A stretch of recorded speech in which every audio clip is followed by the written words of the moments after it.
আতঙ্কের মাঝেও বিয়ের সানাই, পরনে লেহেঙ্গার সঙ্গে ভারী গহনা। বউ সেজে বসে আছেন 18 বছর বয়সী রাবিয়া বেবি। মাথায় পাগড়ি ও শেরওয়ানি পরে বরবেশে পাশেই রয়েছেন চৌধুরী জুনায়েদ। দুজনেই পাকিস্তান শাসিত কাশ্মীরের বাসিন্দা। ভারত ও পাকিস্তানের চলমান উত্তেজনার মাঝেই বিয়ের সিদ্ধান্ত নিয়েছেন তারা। এদিকে সীমান্তে বুলেট বারুদের গন্ধ, অন্যদিকে যুদ্ধের আশঙ্কা। চরমে আতঙ্কের মাঝেই পাকিস্তানের কাশ্মীরে বাজছে বিয়ের সানাই। ভারতের পহলগাঁওয়ে ২৬ জনকে হত্যার ঘটনায় আবারও বৈরী ভাব তৈরি হয়েছে ভারত পাকিস্তান সম্পর্কে।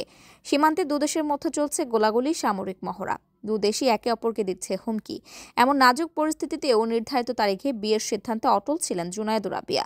পাকিস্তান নিয়ন্ত্রিত সীমান্তবর্তী কাশ্মীরের একটি প্রত্যন্ত উপত্যকা নীলম ভ্যালিতে বাস করেন তারা।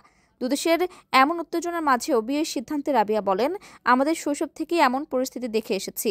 এখন আর আমরা ভয় পাই না, আর পাবো না। আমরা শান্তি চাই, যাতে আমাদের জীবন ক্ষতিগ্রস্ত না হয়।